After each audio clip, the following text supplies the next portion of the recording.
Hello दोस्तों, romantic movies explain channel पर आपका स्वागत है। आज हम आपके लिए 1970 में रिलीज हुई मूवी लव स्टोरी को एक्सप्लेन करने वाले हैं। ये मूवी बहुत रोमांटिक है।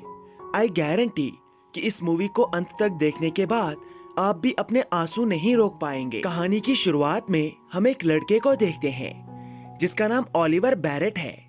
ओलिवर एक बहुत ही रईस फैमिली से बिलोंग करता है, लेकिन अपने पिता के साथ ओलिवर के रिश्ते पूरी तरह से बिगड़ चुके हैं। ओलिवर हार्वर्ड कॉलेज में पढ़ता है। एक दिन ओलिवर की मुलाकात जेनिफर नाम की एक लड़की से होती है। जेनिफर एक बहुत ही खुशमिजाज लड़की है जो म्यूजिक की स्टूडेंट है। पहली ही नजर में ओलिवर को जेनी बहुत पसंद आ जाती है। ओलिवर और जेनी रोज रोज मिलने लगते हैं और इसी दौरान उन्हें एक दूसरे से प्यार हो जाता है।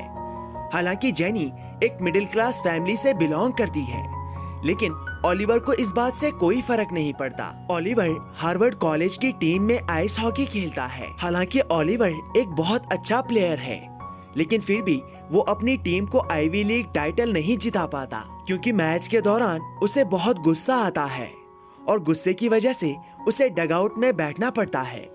ये मैच देखने के लिए ओलिवर का पिता भी इस जगह पर आया हुआ था।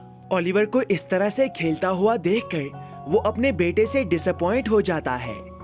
मैच खत्म होने के बाद वो अपने बेटे ओलिवर से मिलता है। ओलिवर का पिता चाहता है कि ओलिवर हार्वर्ड लॉ स्कूल से ग्रेजुएशन करे, क्योंकि ये उसकी रेपुटेशन के लिए बहुत अच्छा है। इसलिए वो ओलिवर को हेल्प ऑफर करता है, लेकिन ओलिवर उसकी हेल्प लेने से मना कर देता है।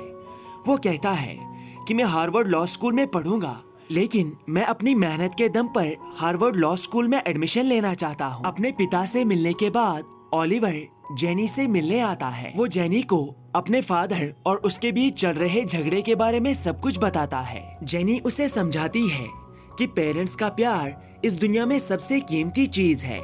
किसी भी इंसान को किसी भी हाल में अपने पेरेंट्स का प्यार नहीं खोना चाहिए।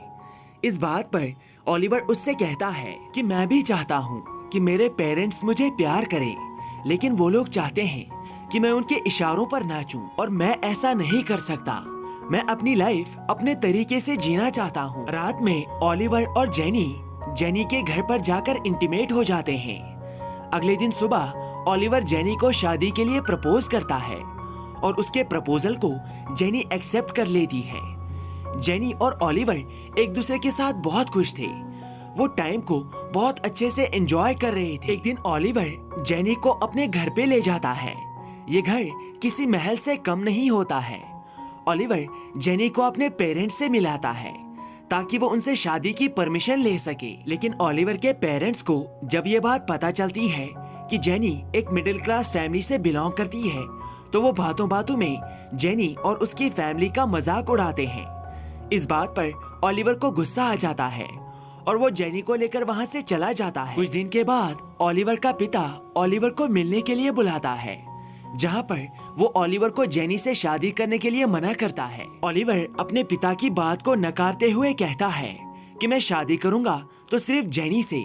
इस बात पर ओलिवर का पिता ओलिवर से कहता है कि अगर तुमने जेनी से शादी की तो मेरी जायदाद में से तुम्हें एक फूटी कौड़ी नहीं मिलेगी। लेकिन ओलिवर को इस बात से कोई फर्क नहीं पड़ता।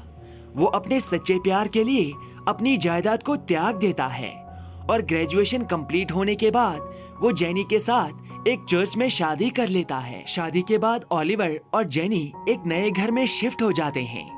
ओलिवर हार्वर्ड लॉ स्कूल में अपनी स्टडीज को कंटिन्यू करता है, जबकि जेनी एक स्कूल में टीचर की जॉब करती है। अपनी सैलरी पे वो अपने घर का खर्चा और ओलिवर की फीस का खर्चा चलाती है, क्योंकि ओलिवर को अपने पिता से 1 रुपया भी नहीं मिलता। लेकिन इन हालात में भी जेनी और ओलिवर एक दूसरे के साथ बहुत खुश थे। कुछ टाइम के बाद ओलिवर को हार्वर्ड लॉ स्कूल से डिग्री मिल जाती है और डिग्री के साथ साथ उसे एक बहुत बड़ी कंपनी में जॉब भी मिल जाती है। जिसके बाद ओलिवर और जेनी एक नए घर में शिफ्ट हो जाते हैं। उनकी लाइफ बहुत अच्छे से कट रही थी, लेकिन उन दोनों को बच्चा नहीं हो रहा था। इसलिए ओलिवर और जेनी डॉक्टर के पास डॉक्टर से टेस्ट की रिपोर्ट कलेक्ट करने के लिए ओलिवर अकेला जाता है। वहाँ पर डॉक्टर उसे बताता है कि हमने जेनी का 3 बार टेस्ट किया है और 3 बार टेस्ट करने के बाद हमें पता चला है कि जेनी बहुत बीमार है। वो सिर्फ कुछ दिनों की मेहमान है। वो धीरे धीरे मर रही है। ये खबर सुनकर ओलिवर के पैरों तले जमीन खिसक जाती है। वो पूरी तरह से टूट जाता है। डॉक्टर ओलिवर को बताता है कि जेनी का इलाज पॉसिबल है, लेकिन उसके बचने के चांसेस बहुत कम हैं और ऊपर से उसके इलाज में बहुत खर्चा आएगा। ओलिवर डॉक्टर से कहता है कि मैं किसी भी हाल में जेनी का इलाज करवाऊंगा, चाहे मुझे अपने आप को बेचना पड़े। हॉस्पिटल से उदास हालत में निकलने के बाद ओलिवर घर जाता है, लेकिन जेनी के सामने वो बिल्कुल नॉर्मल बिहेव करता है, जैसे कि कुछ हुआ ही नहीं। लेकिन ओलिवर के चेहरे से हमें साफ पता चल जाता है कि वो अंदर से किस तरह टूट चुका है। एक दिन जेनी उस डॉक्टर से अचानक मिल जाती है। वो डॉक्टर जेनी को सब कुछ बता देता है, जो कुछ ओलिवर ने उससे छुपाया था। जेनी जब घर आती है तो ओलिवर उसके पास आता है और उसे पेरिस की 2 टिकट्स दिखाता है और कहता है कि हम दोनों पेरिस जाने वाले हैं। लेकिन जेनी उसे मना कर देती है। वो कहती है कि मैं तुम्हारे साथ टाइम स्पेंड करना चाहती हूँ, जिससे ओलिवर को भी पता चल जाता है कि जेनी को अपनी बीमारी के बारे में सब कुछ पता चल चुका है। ये मोमेंट बहुत ज्यादा इमोशनल होता है, क्योंकि जेनी और ओलिवर एक दूसरे को गले लगाकर बहुत रोते हैं। कुछ दिन के बाद ओलिवर जेनी को हॉस्पिटल में एडमिट करता है ताकि वो उसका इलाज कर सके। डॉक्टर ओलिवर से ढेर सारे पैसों का इंतजाम करने के लिए कहता है। इस मुसीबत में पड़ने के बाद ओलिवर अपने पिता के पास जाता है और उनसे पैसे मांगता है। उसके पिता पूछते हैं कि ओलिवर को इन पैसों का क्या करना है। ओलिवर उन्हें वजह नहीं बताता। वो सिर्फ इतना कहता है कि मुझे ये पैसे एक पर्सनल प्रॉब्लम के लिए चाहिए। जिसके बाद ओलिवर के पिता ओलिवर को चेक दे देते हैं। ओलिवर अब वापस हॉस्पिटल में आता है और जेनी के पास जाता है। अब तक जेनी की हालत बहुत खराब हो चुकी थी। वो अब कुछ ही पलों की मेहमान थी। जेनी ओलिवर से कहती है कि तुमने मुझे बहुत प्यार दिया। मैं इतना डिजर्व नहीं करती थी।